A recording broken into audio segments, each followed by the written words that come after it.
Fala galera, tudo bom? Como é que vocês estão?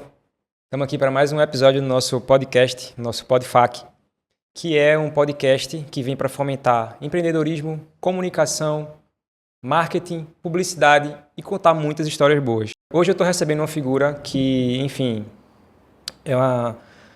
tenho uma admiração muito grande por toda a trajetória dele e eu não vou nem me arriscar a apresentar ele. Eu vou querer que ele se apresente, que ele faça, para eu não esquecer nada dentro do currículo enorme que esse cara tem.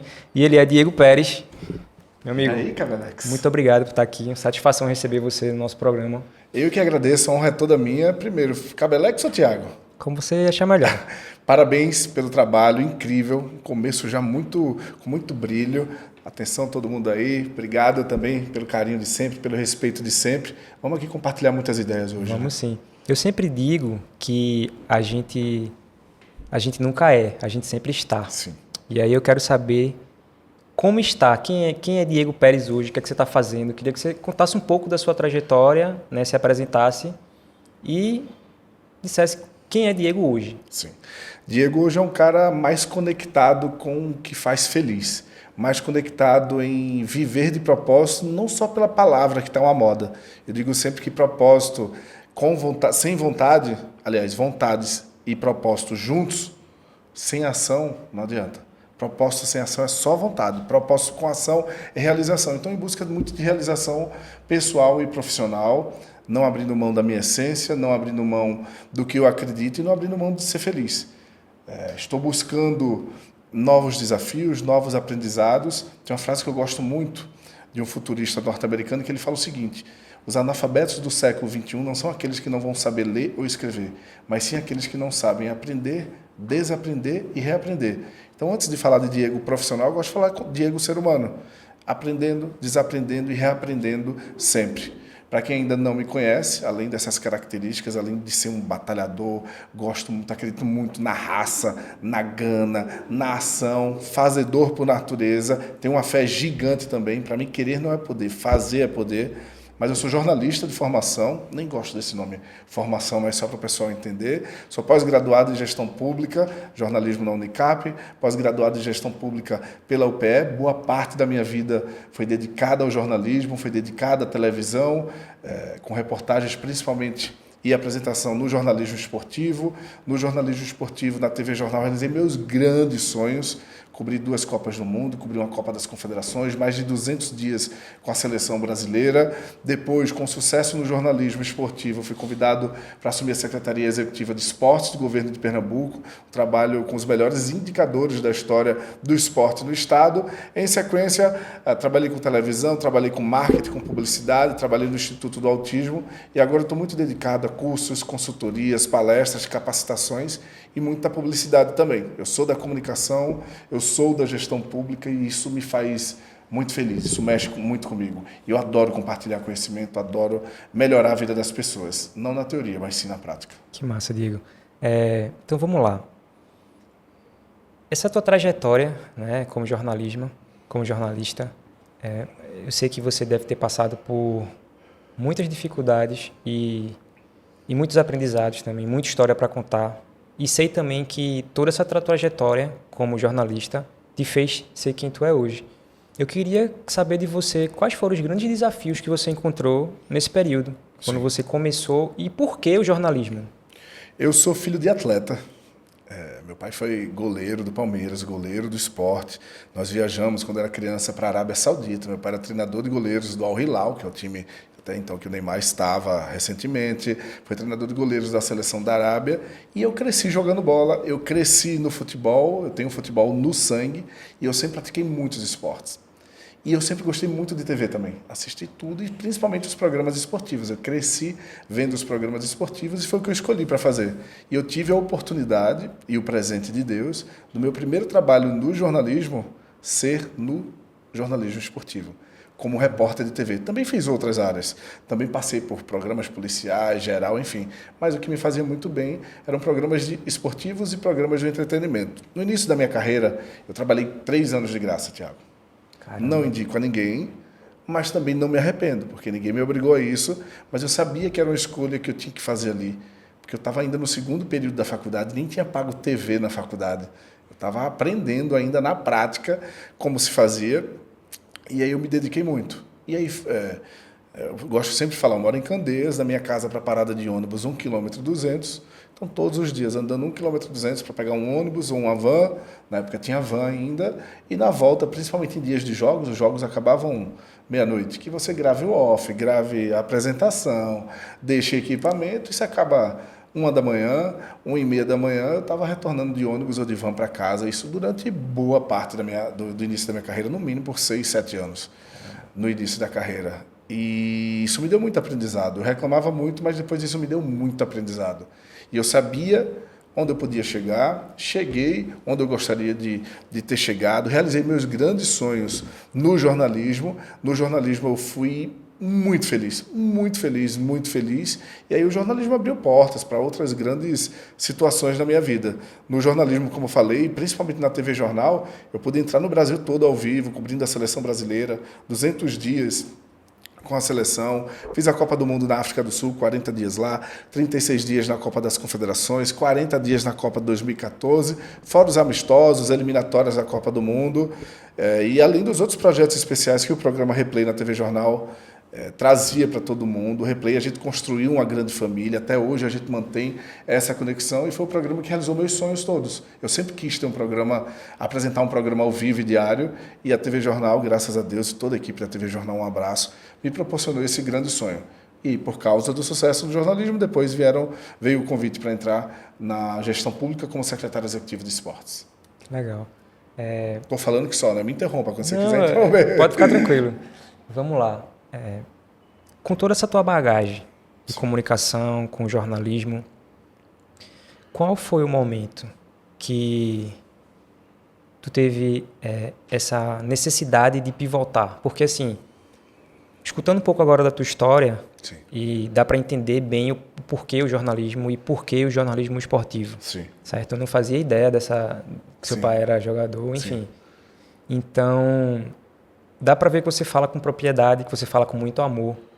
E aí eu fico me perguntando, o que foi que aconteceu para tu pivotar, sair de uma coisa que você fala agora com propriedade, com amor, para ir para um outro segmento que a gente estava conversando em off aqui também, é uma coisa que você gosta muito de fazer. Sim. Mas o que te levou a isso? Eu falei logo no início do aprender, desaprender e reaprender. Eu tive a possibilidade do meu melhor momento no jornalismo. Eu cheguei a apresentar 3 programas ao vivo na TV Jornal ao mesmo tempo. Com o final da Copa 2014, o resultado foi trágico, mas a experiência profissional foi muito positiva. E no meu melhor momento do jornalismo, eu optei por pivotar, né, por mudar de carreira. E aí veio muito a questão do propósito também. No jornalismo, você muda a vida das pessoas, você ajuda muitas pessoas através de denúncias, cobranças, projetos sociais que você faz campanha, ajuda. E isso tinha muito no Replay, na TV Jornal e nas outras áreas que eu trabalhei também, no blog do torcedor, que eu era editor-chefe. Mas veio um incômodo. Eu sou muito de me desafiar. Eu estava com um incômodo. No final do ano apareceu esse convite inesperado do Felipe Carreiras para assumir a Secretaria Executiva de Esportes. Totalmente inesperado. Eu nunca havia trabalhado na gestão pública, eu nunca havia trabalhado com política, nunca havia trabalhado. E aí, pelos resultados do jornalismo esportivo, no jornalismo em geral, eu recebi esse convite. E eu não tenho vergonha de dizer que eu entrei sem saber quase nada da gestão pública. Eu sabia muito de esporte e de gestão, porque eu sempre trabalhei muito com gestão na equipe da TV Jornal e do Blog do Torcedor, do Sistema Jornal do Comércio e de Esportes. Mas eu fui para tentar mudar a realidade do esporte do nosso estado. Eu gosto de jogar, não gosto de ficar na arquibancada. E é muito fácil apontar caminhos, criticar. Vai para a prática, vai fazer. Então, foram 8 anos quase dedicados à gestão pública, como secretário executivo de esportes. Volto a dizer, os melhores indicadores da história do esporte no estado. Isso porque nós tínhamos uma equipe incrível de dedicação, de gente que tem alma, de gente que entrega o coração para o esporte. E o grande papel da gente é conduzir, é liderar. Estudei muito, fui aprender muita coisa, fui desaprender muita coisa também, fui reaprender muita coisa. E acho que aquele momento era o momento de fazer isso. Ninguém acreditou. Foi um pedido, eu lembro hoje, dia 30 de dezembro de 2014. Eu estava de férias. No dia 30 de dezembro veio o convite, no dia 30 de dezembro eu tive que pedir para sair da TV Jornal. Qual foi teu sentimento, assim? Porque a gente sabe que tudo que é novo é desafiador. hoje eu tenho essa mentalidade de que eu só consigo evoluir, eu só consigo sair de algum local e chegar a outro se eu me pôr incômodo. Sim. Que enquanto a gente está na nossa zona de conforto, a gente sabe que a gente não cresce. Sim. E aí, como é que foi para você sair, se colocar nesse incômodo gigantesco? Você notou que tinha uma oportunidade, né? Você disse, não, eu vou abraçar essa oportunidade. Sim. Que é uma coisa que eu sempre falo. A oportunidade, ela sempre chega pra gente. Sim. A diferença é se você vai estar pronto ou não. Sim. Não é verdade? Então, assim, o que foi que te fez? Como é que tu se sentiu nesse momento? Eu me senti com muito medo. Eu não posso dizer. Eu senti com medo, eu me senti preocupado, mas eu gosto de uma frase que o que tira o medo é a ação. O que tira o medo é a ação. Os especialistas dizem que o medo leva a 3 reações: lutar, fugir ou congelar. E eu resolvi. Na verdade, a minha história toda sempre foi com lutar. Principalmente profissionalmente, assim, sabe? Eu acredito muito na dedicação, no trabalho, no esforço. Acho que tudo é conseguível, nem existe essa palavra, mas tudo a gente pode conquistar se dedicar muito, se respeitar o próximo, se for uma boa pessoa, se acreditar muito em Deus. Fé sem obras é morte, a gente tem que trabalhar muito, a gente tem que ralar muito para conseguir as coisas. Eu me senti preocupado com medo. Eu tinha 2 caminhos: ou trabalhar muito, que é a sua marca, que graças a Deus eu tenho, me dedicar a estudar, me preparar, ou ficar com medo, parado, congelado. Então, todos os dias, quem era da nossa equipe sabe que horas eu chegava, que horas eu saía. Fora isso, o trabalho fora da rotina que te diferencia. Então, eu fui fazer minha pós-graduação em Planejamento e Gestão Pública. Eu tive auxílio de muitas pessoas da equipe, fora do horário, estourando o horário para me explicar, para me dar aulas da prática. E eu disse logo aos meus amigos, logo no início, nós vamos fazer, disse na primeira reunião que eu tive com a equipe, nós vamos fazer a melhor gestão de esportes da história de Pernambuco. Em nenhum momento eu coloquei isso em dúvida. Em nenhum momento eu coloquei isso em dúvida. Primeiro porque a equipe trabalhava muito, acreditava no esporte, são pessoas que amavam o esporte, que amavam cuidar de gente. Quando você tem esse propósito, você tem visões diferenciadas, estratégia, gestão e uma boa liderança, ninguém segura. E muita fé. Voltando um pouquinho para a coisa do jornalismo. Tem quantos anos, desculpa? 42. 42. Então, assim, tu ainda pegou a transição, né? Do analógico para o digital. Sim. Né? Como é que foi acompanhar essa evolução dentro da comunicação? E uma das coisas que a gente fala muito aqui é sobre a presença no digital, né? Sim. A gente fala muito sobre como as pessoas hoje... Hoje o digital é o nosso portfólio. Nosso currículo hoje é o digital. Sim. Então, o posicionamento de cada pessoa, né, é o que faz com que a forma como você se apresenta hoje. Então, eu queria saber de você como é que foi passar por esse processo de sair do analógico, entrar no digital e entendendo a mudança da comunicação como um todo. Eu acho que a mudança de vida como um todo, né, Tiago? E aí, por consequência, a comunicação muda também. Por exemplo, eu fiquei 8 anos meio que afastado da comunicação porque eu estava na gestão pública.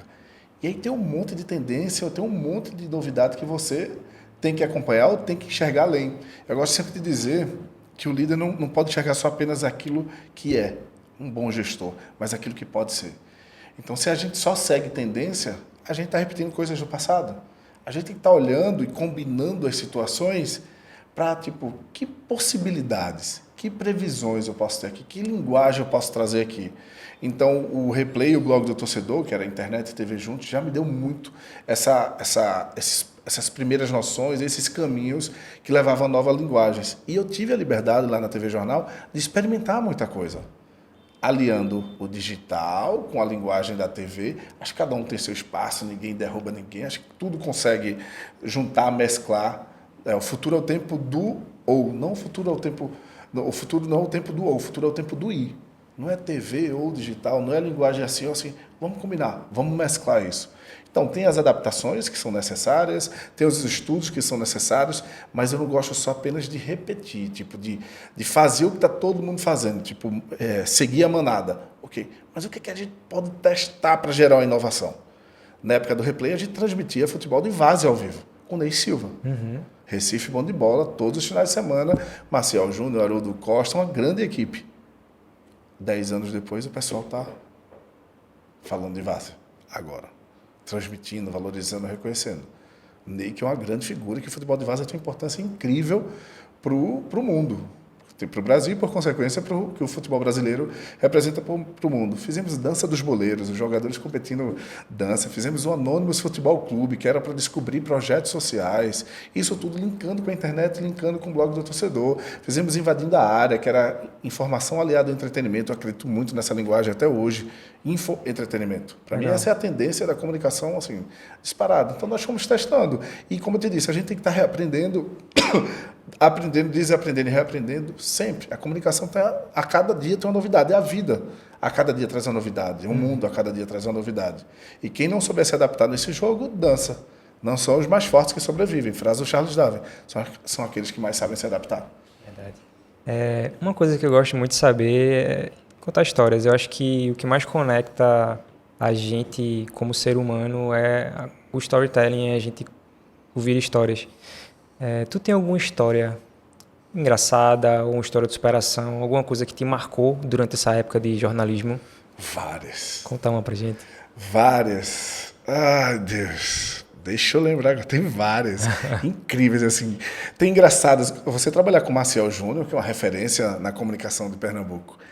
Quem conhece o Maciel sabe, quem não conhece, não imagina o quanto esse cara é engraçado. Eu já saí do ar, por exemplo, com crises de riso. Por causa do Maciel Júnior, a gente apresentava o programa ao vivo, ele comentava, e eu já saí com crises de riso ao vivo do programa, porque ele é muito engraçado e fazia comentários e brincadeiras que a gente não se aguentava de tanta sintonia. Então, já saí ao vivo brincando disso. Na Copa do Mundo 2010, nós fomos correndo para tirar foto, porque Zamorano estava passando, nos últimos dias a gente já estava tietando o pessoal, Zamorano, grande atleta, e a gente correu, Zamorano, podemos fazer uma foto aqui? E aí abracei o cara, ele faz assim, eu tinha certeza que era ele, ele olha para mim, pero eu não sou Zamorano, Zamorano está, e aí foi uma brincadeira, enfim, histórias divertidas, tem muitas histórias, eu tenho que parar aqui para lembrar um pouco, mas a história da Copa do Mundo, assim, foi de muita superação. Eu já tinha desistido do jornalismo esportivo, eu estava muito com publicidade, eu estava muito no entretenimento, eu estava fazendo reportagens, eu era repórter de campanhas eleitorais, fazendo muito freela, né, feito a gente chama, e a rotina do jornalismo esportivo, ter que acompanhar todos os jogos no final de semana, até tarde, sabe, aquela mesma coisa, eu já estava esgotado. Como eu te disse, eu trabalhei 3 anos de graça no início da carreira como repórter esportivo, então você sente um peso uma determinada hora. Como não sou eu que conduzo a minha vida, é Deus, e Ele me leva para os melhores caminhos, eu estava na TV Guararapes, tirando férias, 15 dias, me contrataram, passou um mês, a TV Jornal me chamou de volta para apresentar um programa de entretenimento, o Câmera 2, que me ensinou bastante também. Faltando 15 dias para a viagem da África do Sul, a pessoa que ia para a viagem desistiu. E eu estava trabalhando, fazendo assessoria de imprensa, de bandas, enfim, me liga meu chefe na época, Erilson, grande Erilson, obrigado. Diego, vem aqui na sala. Eu disse, lascou. Alguma bronca. Eu não estava na emissora no horário. Vem aqui, pode ter uma reunião aqui, tal hora e tal. Quando eu fui lá, ele disse, aconteceu isso, você quer ir para a Copa do Mundo? 2010. Caramba. Na África do Sul. Eu dei um grito, lá na hora, fui. Aí nunca vem a boa notícia sozinho, né? Mas, veja, você vai ter que filmar, você vai ter que editar, além de entrar com reportagens para a Rádio Jornal. Você topa? Eu disse, top. Caramba. Eu não tinha a menor noção de câmera profissional. Isso não era celular que a gente filmava, não era isso. Câmera profissional, eu viajei. Grande Pedro Guimarães e toda a equipe da TV Jornal, na época o Pedro estava na TV Jornal, me ensinou todos os dias. Eu ficava um horário extra treinando câmera, levei câmera para casa para ficar fazendo as imagens. O que é que adiantava 40 dias na África do Sul se eu não mandasse material para o Nordeste todo? Mas que eu tu mandava? foi só? Eu fui só. Como é que tu conseguiu Tinha fazer equipe isso? da Rádio Jornal lá, mas TV eu filmei. Com câmera profissional, virava o viewfinder, treinava, botava uma pessoa para fazer o foco e ia ralando. 40 dias na África do Sul. Sozinho? Sozinho. E aí isso mudou minha vida e mudou minha carreira. Primeiro no entendimento do jornalismo. Porque quando eu esquecia de fazer uma imagem, que eu ia para a edição, dizia assim, por que não tem essa imagem? Quem era o cinegrafista? Eu. Você. Mas se não tem essa imagem, por que eu botei no texto? Quem era o repórter? E se não tinha nem imagem e o repórter chamou no texto, por que eu vou deixar isso na edição? Quem cortava? Eu. Então, quando você entende o todo, você sabe valorizar a parte. Verdade. Frase do Gregório de Matos aí. Todo sem a parte não é o todo, parte sem o todo não é parte. E é uma coisa, você falando isso Isso agora... mudou, eu entendi o processo todo, sabe? É. Eu entendi, tipo, valorizei, comecei a valorizar mais os cinegrafistas, os editores, os motoristas, enfim, toda uma equipe que faz sentido, que tudo tem um porquê. Então, Certeza. quando eu voltei da África do Sul, minha carreira ganhou um bloco de esportes no telejornal, depois o programa Replay, dia 15 de agosto de 2011, eu nunca esqueço, a gente estreou, depois apresentei o TV Jornal Mais ao mesmo tempo, depois Caravana da Copa ao mesmo tempo. Isso, 3 programas ao vivo, ao mesmo tempo. Então foi o meu melhor momento, foi o meu melhor período profissional. O coração chega, acelera quando eu falo do Replay. É engraçado, você falou isso, e eu hoje, dentro do audiovisual, trabalho com direção, mas muito da minha direção, muito da minha fotografia, muito do meu olhar, eu devo muito à edição. Sim. Porque é justamente isso. É na edição que você conta a história. Sim. Então, toda vez que eu ia montar um filme, Você já vai pensando como editor. porque muitas vezes eu recebia materiais que eu montava que não eram materiais que eu fazia captação. Então, o que é que acontecia? Eu sentia essa falta de imagens, Sim. né? E aí você vai aprimorando sua direção, você vai aprimorando sua fotografia, por você entender que no final a montagem do filme ali, a contação da história vem daquilo, né? Então, assim, essa deve ter sido uma escola para você isso, né? Muito. E eu entendi o processo todo, eu valorizei esses profissionais ainda mais, eu me reconheci no processo. Às vezes, quando eu criticava algum profissional ou algum processo errado, eu entendia aquilo tudo e eu tinha que me virar. O melhor aprendizado da África do Sul foi: se vira. Se vira. Porque não tem como dizer que o equipamento deu problema, não porque atrasou. Não tem, você tem que mandar conteúdo. Então foi o grande aprendizado também da África do Sul isso. E quando eu voltei, assim, com a cabeça chacoalhando, eu disse: peraí, se a gente fez 2010 na África do Sul, eu tenho que preparar a cobertura para 2014. E a gente fez um planejamento do que a gente tinha que fazer até 2014 para fazer a Copa no Brasil. Então, a partir dali, a gente começou a acompanhar todos os amistosos da seleção brasileira, mesmo sendo emissora local. Aí isso gera reunião de network com a CBF, com a FIFA, com o próprio SBT. Você cria um relacionamento com a assessoria de imprensa da CBF, com os jogadores, com a equipe da comissão técnica, e você vai entendendo todo o ambiente e passam a te respeitar ainda mais quando você faz um trabalho sério, de qualidade. Você passa a entrevistar grandes jogadores. Então, eu não tenho vergonha de dizer, entrevistei mais de 4 vezes o Neymar. Isso é uma realização profissional para quem admira futebol. Eu fui na casa do Hulk. O Hulk recebeu para a gente mostrar lá a casa do Hulk. Eu tive um vínculo muito grande com o Hernanes, de família aqui em Pernambuco, com vocação. Eu tenho grandes amizades com os ex-assessores, com hoje ainda parte da assessoria de imprensa da seleção brasileira. E é isso, é o que fica. Cargos passam, funções passam, audiências passam, dependendo de se for o seu trabalho, números passam, mas as boas conexões ficam. E esse período da seleção brasileira foi incrível. Tanto que em 2023 eu voltei a fazer a seleção brasileira por uma cobertura de um aplicativo e eu me emocionei bastante. Eu não achava que eu iria voltar a fazer a seleção brasileira depois de ter mudado a carreira toda. Aí cheguei lá e encontrei vários profissionais amigos, tanto da imprensa quanto na CBF também. É algo que mexe muito comigo também, que era o projeto Na Cola da Seleção, que virou um grande projeto comercial também. Entendi. Voltando agora um pouco para a política. Você fez essa migração, fez essa pivotagem para a política e a gente falou um pouco que foi desafiador, mas dentro desse processo, tu tem alguma história, alguma coisa que te remeta a superação, te remeta a uma conquista dentro desse processo? Tantas conquistas, Tiago. Foram 8 anos de muito trabalho, mas de muito aprendizado e de muito aprendizado também. Eu conheci grandes histórias de grandes atletas, de grandes técnicos, de grandes seres humanos que com um pouco de oportunidade que você dá, ou só a atenção que você dá, ele consegue crescer muito. Então, na gestão pública, no governo do Estado, como secretário executivo de esportes, eu posso citar aqui algumas dessas grandes conquistas. Nós criamos a lei do Bolsa Técnico, que então era o maior do Brasil. Nós aumentamos consideravelmente o Bolsa Atleta, programa que é referência hoje também no Brasil todo. Nós criamos o Ganho Mundo Esportivo, que levava alunos da rede pública e que são atletas para treinar e estudar no exterior. Nós reformamos o Santos Dumont, que era um grande pedido de toda a comunidade esportiva. Criamos a Lei Estadual de Incentivo ao Esporte, que traz grandes eventos, grandes competições e ajuda tantos projetos sociais, incentivando, apoiando, numa parceria com a iniciativa privada. Reativamos o Conselho Estadual Mundial de Esportes, trouxemos competições internacionais para Pernambuco, competições nacionais para Pernambuco, e no esporte escolar, Pernambuco saiu da 21ª colocação para a 5ª colocação no Brasil. No esporte universitário, saiu da 5ª colocação para a 1ª colocação no Brasil.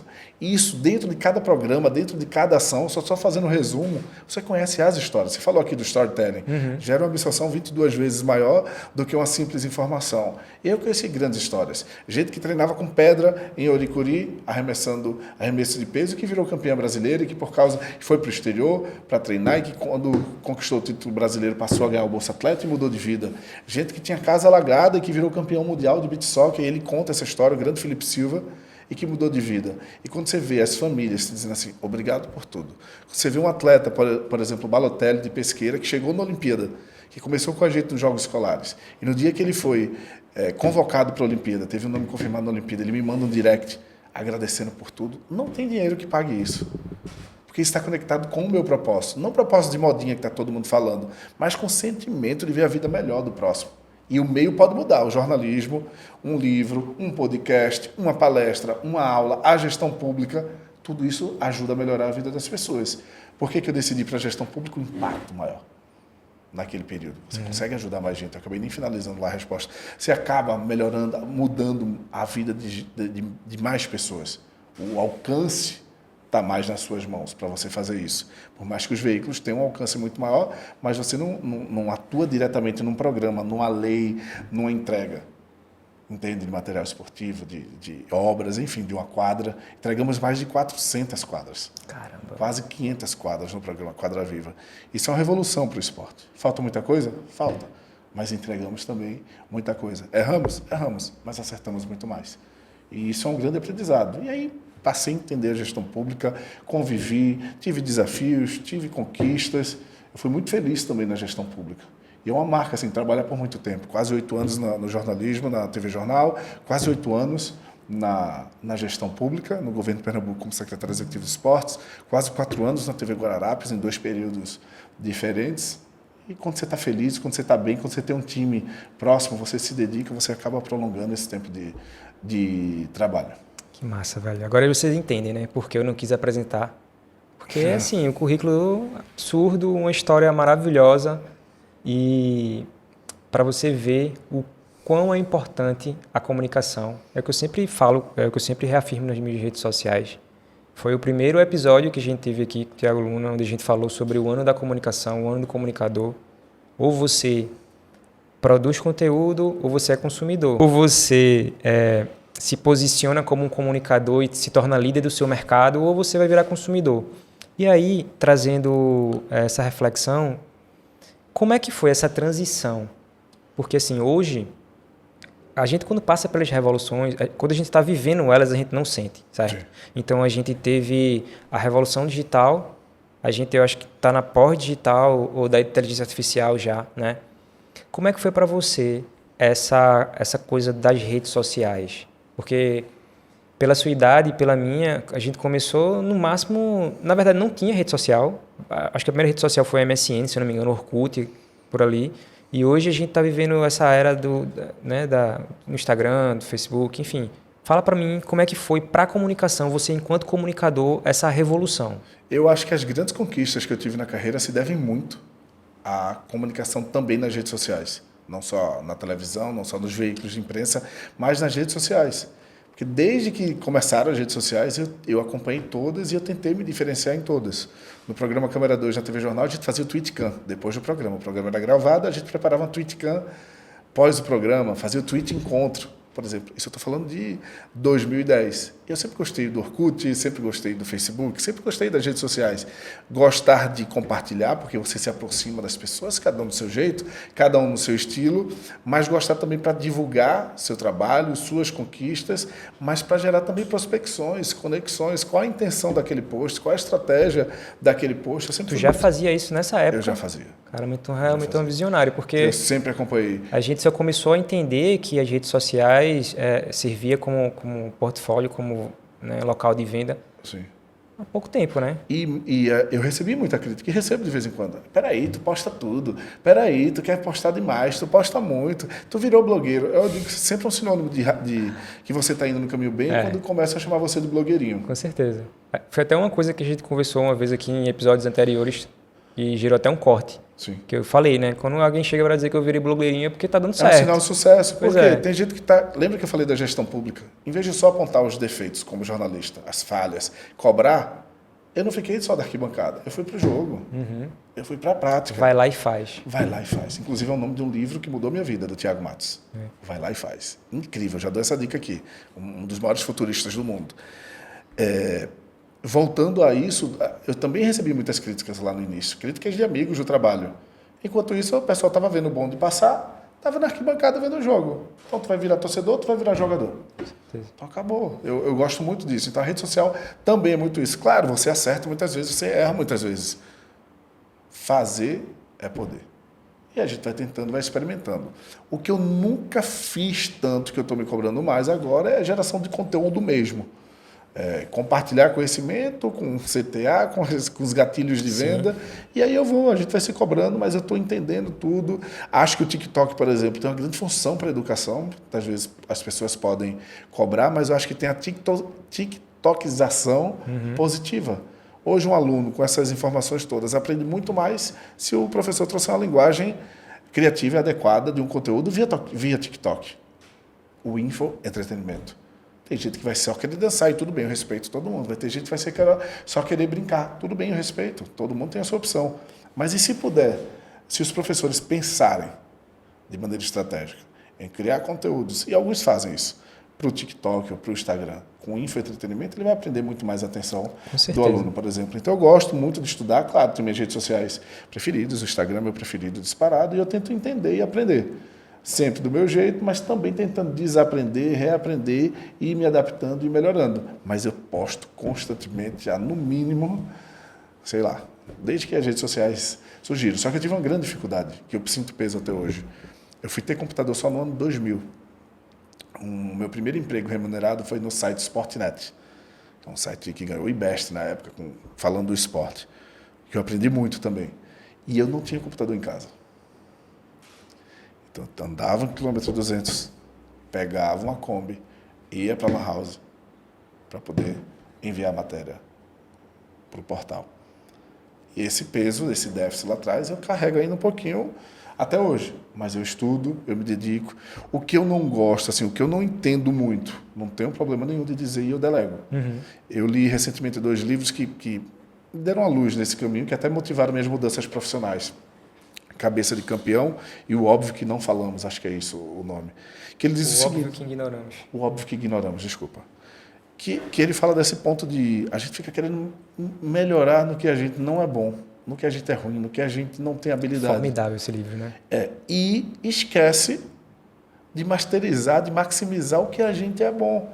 Resumindo, nem a gente se destaca no que é bom e vira mediano ou medíocre, quem está na média é medíocre, e nem a gente chega masteriza o que é aquilo que é ruim, porque no máximo você vai chegar na média e não chega. Ou seja, nem lá, nem lá. E você vira um medíocre por natureza, vira um mediano por natureza. E quem quer ser mediano, respeito, tudo bem, eu não quero. E isso me dá uma chacoalhada muito grande. Então, o que eu não sou bom, o que eu não entendo muito, não tem problema, delego, encontro uma pessoa melhor para fazer aquilo. Com certeza, até porque é aquela máxima, né? Quem faz tudo faz nada. Isso. Então, quando a gente direciona a energia, a gente consegue masterizar melhor para poder ter uma entrega melhor também. Isso me motivou muito também a fazer essa mudança profissional recente que eu tive. Porque, peraí, o tempo todo a gente tem que se adequar, o tempo todo a gente tem que caber em determinadas caixas. Não é isso, sabe? Eu quero fazer o que o coração sacode, eu quero fazer o que o coração é feliz e que eu acredito que eu sou, não bom, que bom é subjetivo, mas o que eu sou preparado. Eu gosto de dizer sempre, fulano é bom, é subjetivo. Tem gente que vai achar fulano bonito, fulano feio. Fulano bom, fulano ruim. Fulano pronto ou não, mas eu preparado sempre, pronto nunca. Essa é uma frase que eu carrego, ouvi da minha grande professora e consultora Ivânia Porto, lá em 2008, em Caruaru, e carrego até hoje. A gente tem que ser melhor hoje do que ontem, melhor amanhã do que hoje. Então, preparado sempre, pronto nunca. Essa é uma frase e um sentimento que eu carrego comigo.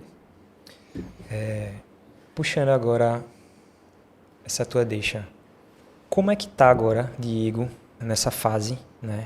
Com o curso de oratória, a gente sabe que a comunicação ela é muito ampla e tem várias ferramentas, né? Tanto o storytelling, que é o que a gente trabalha aqui dentro da nossa produtora, dentro do nosso estúdio também, com o direcionamento de marcas que a gente está fazendo agora, pessoais. E a comunicação tem essas ferramentas e você está trazendo a ferramenta da oratória, né? Expondo ela. Como é que foi isso? Como é que está sendo? Fala um pouquinho do teu curso. Sim. Tudo que eu conquistei na minha vida foi através da comunicação, independente da área. Eu acho que tudo que as pessoas podem conquistar na vida vem da comunicação. Quem não se comunica bem pode ter as melhores ideias do mundo, elas não vão ser aprovadas, elas não vão ser colocadas em prática. Quem não se comunica bem não consegue apresentar um bom projeto. Se não consegue apresentar um bom projeto, você não vai colocar em prática. Você deixa de ser remunerado, você deixa de ser promovido, você deixa de conquistar novos postos profissionais. Quem não se comunica bem não consegue inspirar pessoas, não consegue convencer pessoas, não consegue transformar pessoas, ou seja, não pode ser um líder. Então a comunicação tem tudo a ver com todos esses quesitos, tem tudo a ver com evolução pessoal e profissional. E a gente só pensa em oratório, em comunicação com grandes públicos? Não, é o dia a dia. Para você propagar a cultura de uma empresa, você tem que ter o storytelling. Então, por isso, muitas empresas estão investindo nos executivos do storytelling. Isso é comunicação. Com certeza. E se o funcionário, o colaborador, que eu não gosto de chamar funcionário, funcionário, quem funciona é máquina. O colaborador compartilhar essas boas histórias da sua empresa ou do seu produto, isso é muito mais forte para o cliente. Isso é muito mais forte na divulgação, isso é muito mais forte para o próprio marketing. Então, quem está estudando isso? Qual a técnica para isso? O que a gente aprende? Como a gente pode evoluir? Que técnicas novas tem? Que tecnologias novas tem que podem auxiliar isso? Então, eu trago muito isso no curso de oratória, gosto de compartilhar conhecimento, está dentro do eixo de melhorar a vida das pessoas, está dentro do eixo de comunicação, então estou muito focado nessa questão, e é um curso que traz muita técnica, sim, muita teoria, sim, muita prática, sim, mas, já vou logo dando um spoiler, não adianta a gente querer ser o melhor comunicador do mundo, isso que eu carrego. A gente tem que ser o melhor comunicador para o mundo. A comunicação deve levar um impacto positivo. Por isso o nome do método é Impacto. Eu criei meu método para facilitar a absorção das pessoas com técnicas diversas de persuasão, de palestras, de entrevistas, de vídeos, de vendas, tudo que se relaciona à comunicação na nossa vida para que as pessoas possam entender de uma maneira mais direta, mais prática, mas sem esquecer o elemento essencial, que é a ser humanidade. Certeza. Nós precisamos ter a melhor oratória para o mundo, não do mundo. Quando a gente muda esse gatilho, a gente entende um pouco como pode se diferenciar e como pode melhorar o mundo. Acho que fazer sucesso, ter sucesso é gerar impacto positivo na vida do próximo. E a comunicação é um desses elementos. Massa, velho. Uma coisa que eu percebo é que as pessoas têm muito medo de se expor, né? Tem o quê? Síndrome do impostor. Sim. Tem aquela coisa o que é que vão falar de mim, né? E uma das coisas que a gente trabalha muito dentro do estúdio hoje, que é o nosso carro-chefe, é justamente o posicionamento estratégico, né? Como é que a pessoa... Quem é você para além do seu negócio? A gente hoje tem clientes que trabalham, que já têm suas empresas consolidadas, mas essas pessoas, enquanto empreendedores, estão apagadas ali, né? E hoje a gente vê uma gama de empresários que são super bem-sucedidos no seu negócio e estão começando a vir e se expor no seu pessoal, porque de fato é isso que conecta. Uma analogia que eu uso é tipo... ninguém vai estar no Instagram do Banco Itaú para bater papo. Mas se tiver a oportunidade de conversar com o Olavo Setúbal ou um dos grandes empresários ali, detentores do Itaú, ele vai querer, né, uma oportunidade de conversar, pessoas de compram pessoas. Trocar, né? Então, assim, o que leva as pessoas a terem esse medo? Dentro do teu curso, tu vai trabalhar alguma coisa para quebrar? Muito. Na verdade, praticamente a maioria das pessoas, ou grande parte do curso tem a ver sobre isso, dessa questão do medo, né? Foi feita uma pesquisa lá na Califórnia que as pessoas têm 41% medo de falar em público e 19% medo de morrer. Absurdo, né? E aí cada pessoa tem uma história, mas no geral, não adianta a gente só generalizar, mas no geral, as pessoas têm a gente tem que viajar. E eu gosto muito de estudar, não sou psicólogo, mas gosto muito de estudar a psicologia. As pessoas têm que buscar lá atrás o que é que gerou isso. Relação com a figura materna, relação com a figura paterna, quais crenças limitantes que a pessoa tem, o que leva a pessoa a ter a insegurança, a ter esse medo, a ter medo do julgamento alheio. Como eu disse, os especialistas dizem que o medo leva a 3 reações: lutar, fugir ou congelar. O que faz essa pessoa congelar, o que faz essa pessoa fugir e o que faz essa pessoa lutar. E aí cada pessoa tem a sua história. De novo a gente volta para a história. É uma moda nas empresas hoje dizer: precisamos reconhecer os colaboradores. Reconhecer. Prefixo ré novamente. Conhecer. Será que a gente conhece mesmo as pessoas? Verdade. A gente está ouvindo 5 minutos, 10 minutos a história de vida. Você ouve a história de vida das pessoas, você vai começando a entender quem ela é, quais as dores que ela sofre, qual a origem dela, como é a relação com a família, qual é a logística dela, que traumas ela tem na vida, qual é a história de vida dessa pessoa. Se eu não souber a história de vida dessa pessoa, eu não vou conseguir ajudá-la de uma melhor maneira. Então, a liderança também passa muito por isso. E como é que eu vou saber a história? Se a pessoa conta a história dela, ou seja, storytelling. Quanto mais storytelling você tem, mais story doing você pode ter. Perfeito. Pode ser. Falando um pouquinho agora sobre storytelling, pega esse gancho. Qual é a força do storytelling? Hoje, dentro do que tu ensina, qual é a linha de raciocínio dentro do storytelling que tu passa para as pessoas dentro do teu curso? Tem um peso muito grande, é uma das prioridades desse curso. Tanto storytelling quanto persuasão. O contar histórias, na verdade, vem da pré-história. O homem, o ser humano, se desenvolveu por causa do storytelling. Ao redor da fogueira, ao redor do fogo, propagando cultura, ensinando o que fazer, o que não fazer para conseguir alimentação e começando a formar essa cultura. Vem daí. Quando criança, contar histórias desenvolve mais a imaginação, mais a criatividade, e tudo que a gente propaga na vida é através dessa comunicação, do contar histórias. Então, o story, eu digo sempre, o story pode ser o mesmo. A história pode ser a mesma. Eu posso contar uma piada, você pode contar a mesma piada. Só que você conta de um jeito, eu conto de outro. O story pode até ser o mesmo, mas o telling é diferente. Então, como você está contando essa história? Isso é uma primeira observação. E a segunda é a seguinte: comunicação tem muito com autenticidade.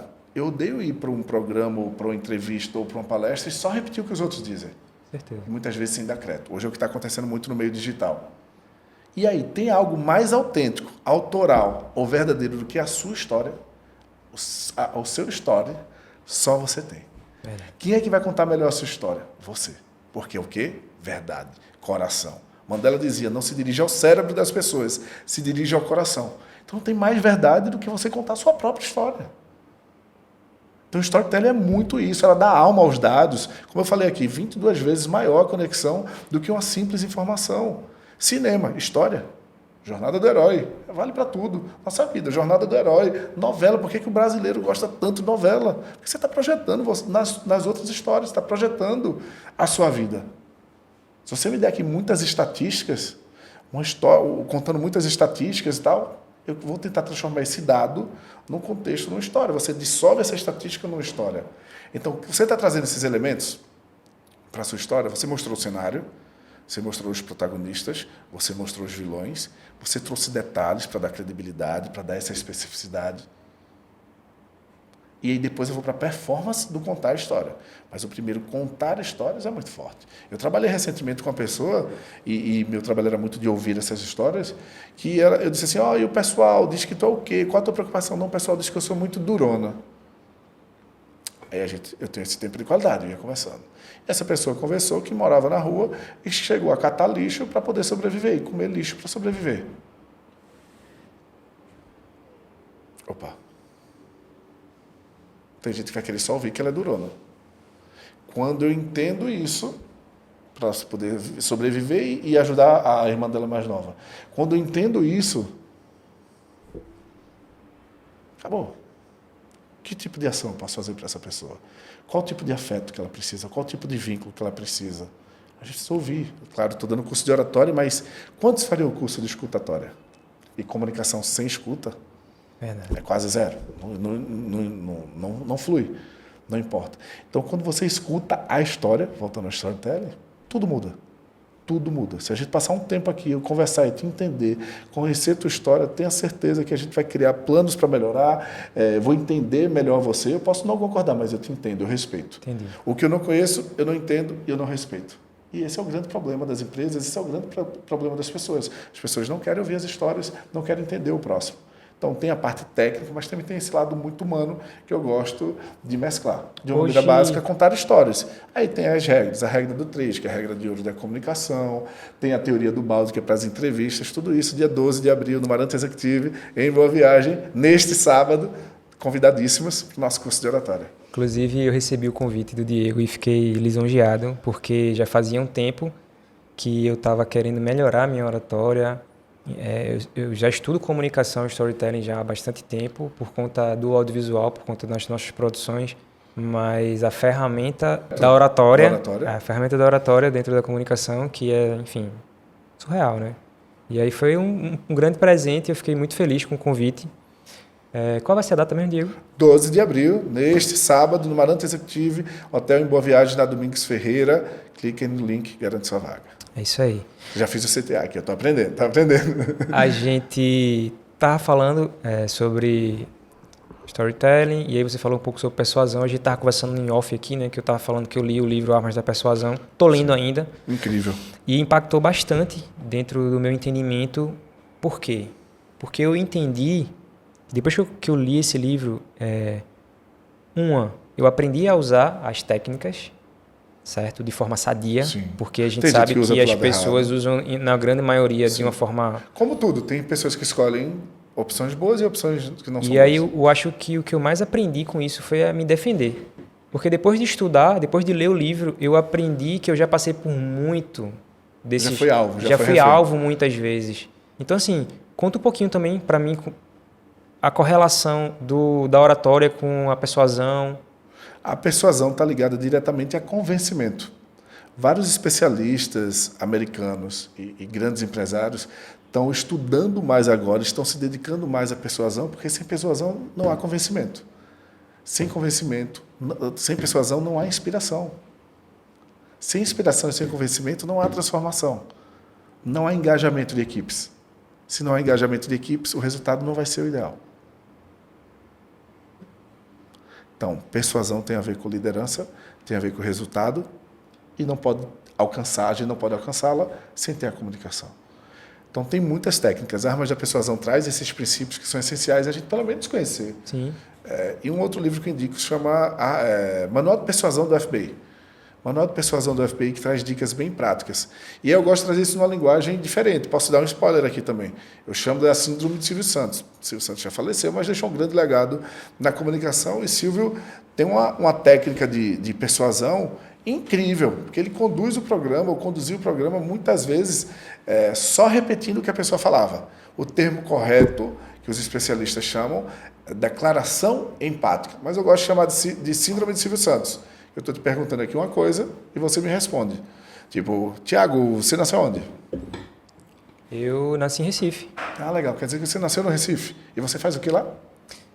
Hoje eu sou diretor de comunicação.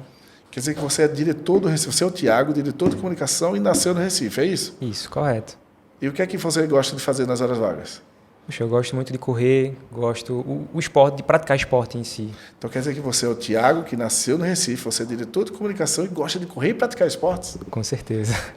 Silvio Santos ia puxando assim, toda uma história com o público, só repetindo o que as pessoas falavam. Impressionante. Que isso tem a ver com ouvir, que é a grande habilidade do comunicador. Que isso tem a ver com a escutatória, não com a oratória. Uhum. Isso é uma brincadeira que eu faço, que eu chamo da síndrome de Silvio Santos, mas que você vai ouvindo as pessoas e aproveitando deixas ou gatilhos para mostrar que está conectado também com as pessoas e facilitando, favorecendo que a pessoa vá se soltando.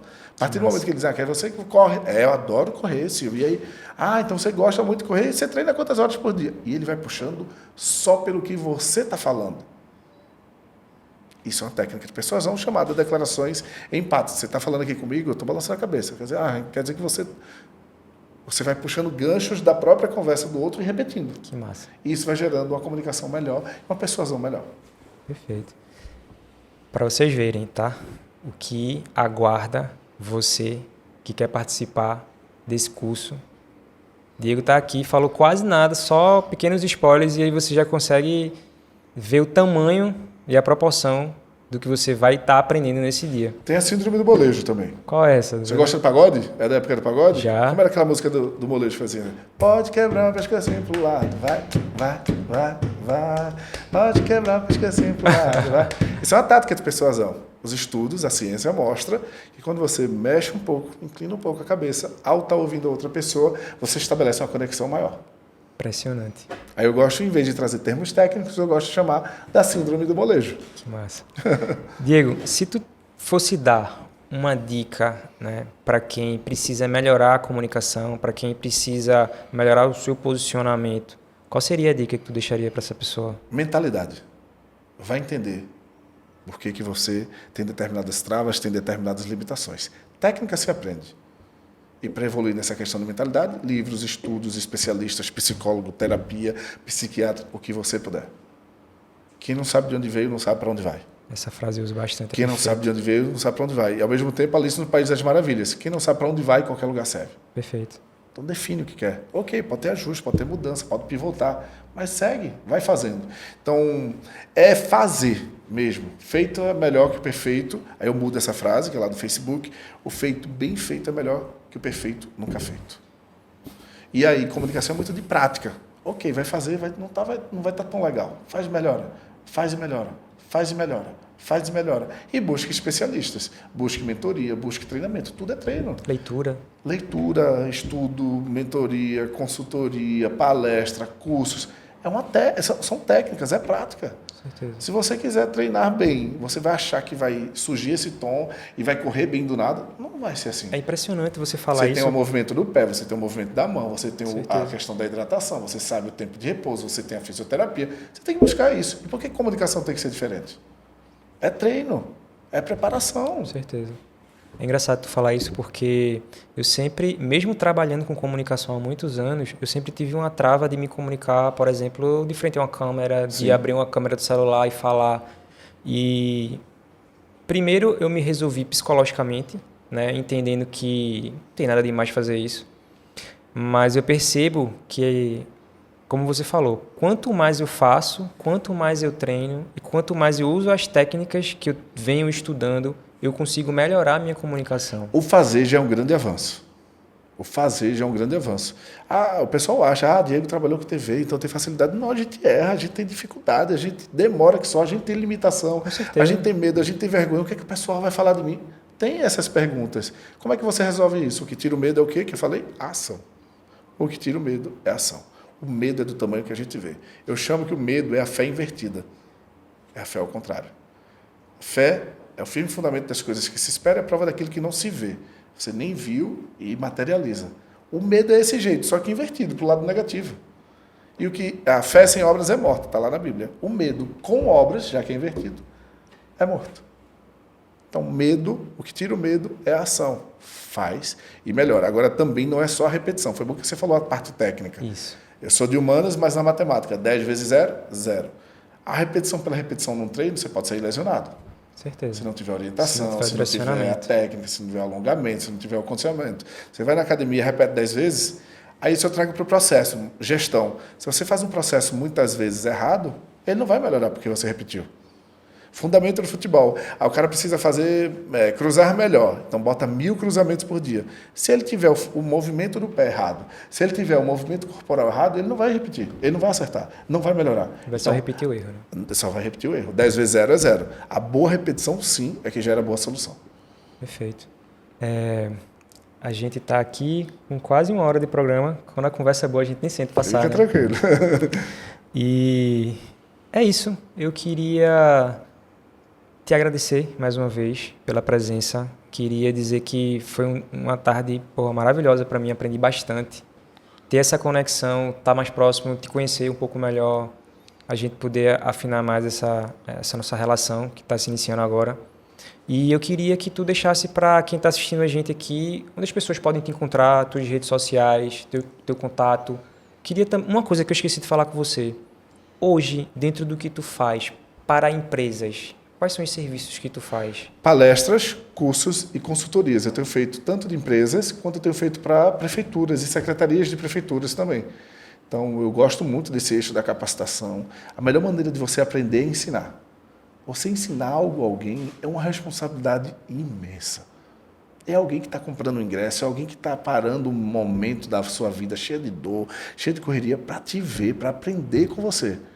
Então, para você ir para isso, eu me dedico tanto, eu estudo tanto, eu já abri mão tanto da minha família, de casamentos e aniversários, tanto para poder chegar a algum lugar, porque eu preciso fazer uma entrega enorme para aquelas pessoas.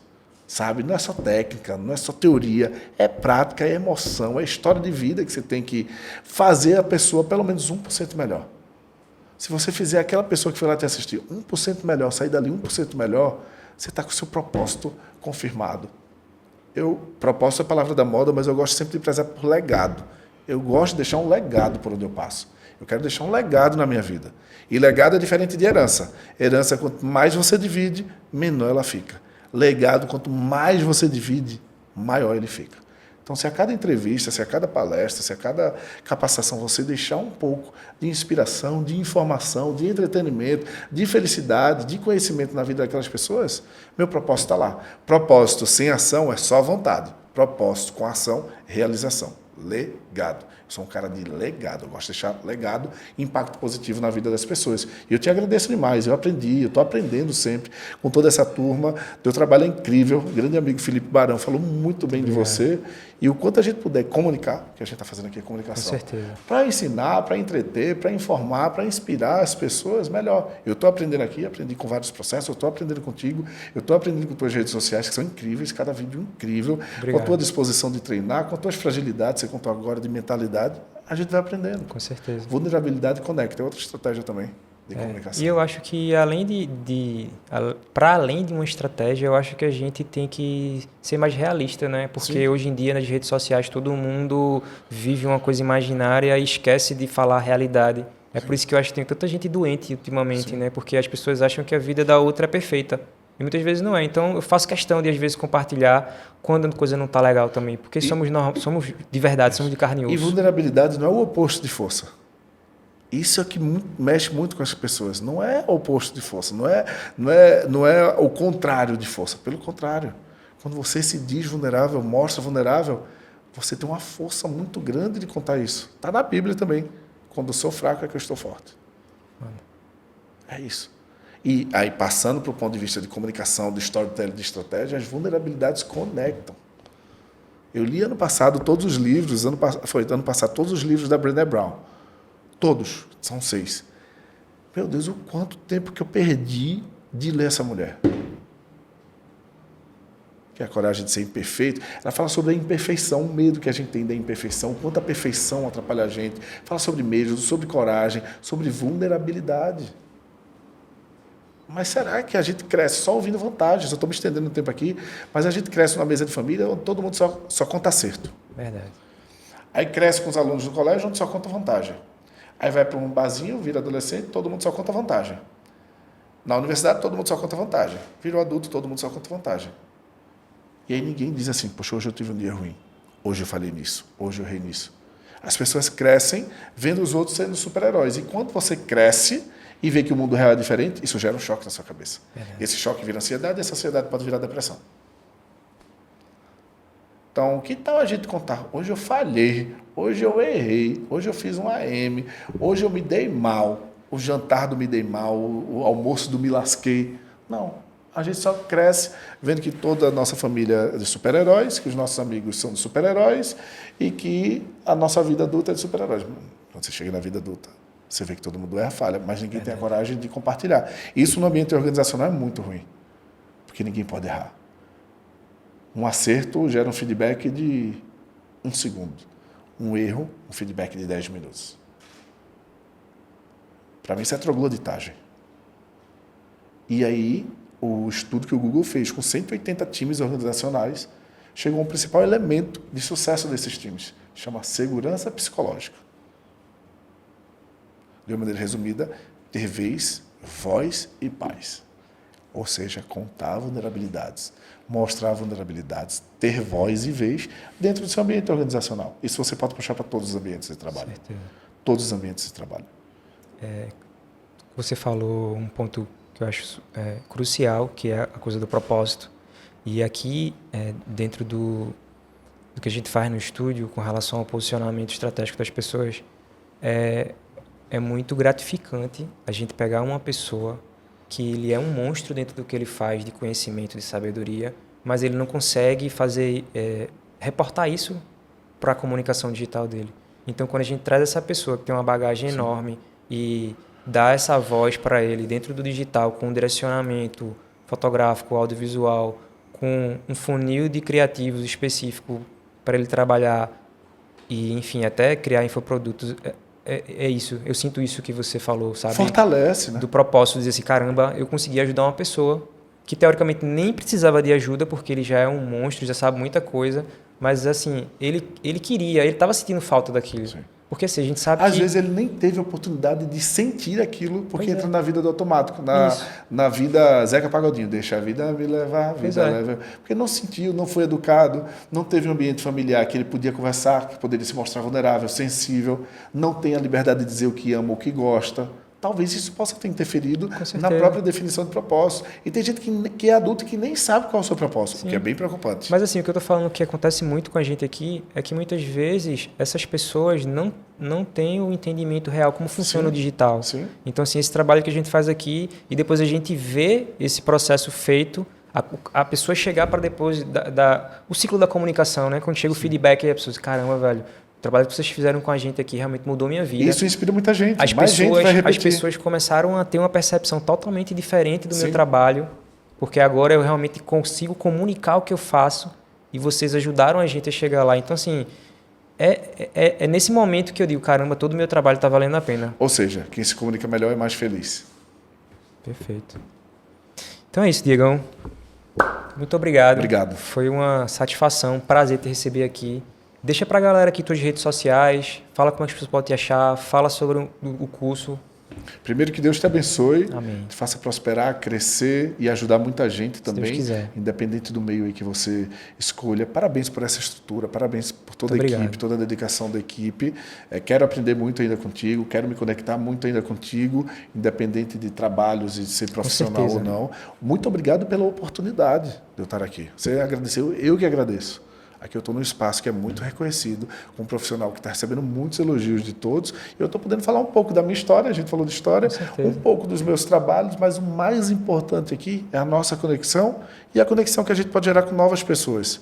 Se uma pessoa que estiver assistindo, escutando, sair um pouquinho melhor, independente para o meio profissional, o pessoal não gosta de dividir isso, o pessoal de um jeito, o profissional do outro, se ela sair um pouquinho melhor, a gente validou o nosso propósito e deixou aqui um legado. Muito obrigado pela oportunidade. Conte comigo sempre, que Deus abençoe. Amém. Deixa as tuas redes sociais para a pessoa. Meu Instagram, @Diego Pérez, com Z. @Diego Pérez. E lá você vai me achar, vai saber o que é que eu estou fazendo, o que é que eu não estou fazendo, vai achar quem eu sou naquele momento. Ah, Diego, mas tu era assim. Eu prefiro ser essa metamorfose ambulante do que ter aquela velha opinião formada sobre tudo. Seja você mesmo, mas nunca o mesmo. Fala também para o pessoal aí como o dia, o horário onde vai ser o curso. Curso neste sábado, 12 de abril, 8 às 12 da manhã. Ingressos lá no meu Instagram, no link na bio. Corre, últimas vagas no Hotel Marante Executive em Boa Viagem, na Domingos Ferreira. 4 horas de muita prática, de muita técnica, mas acima de tudo de muita emoção e com certificado. Então é isso, galera. Agradecer a presença de cada um que ficou aqui até o final assistindo esse episódio. Espero que tudo que a gente falou aqui tenha, pelo menos, contribuído para você 1%, para você se sentir melhor aí na sua vida, tá? Então é isso. Um abraço e até o próximo episódio. Tamo junto.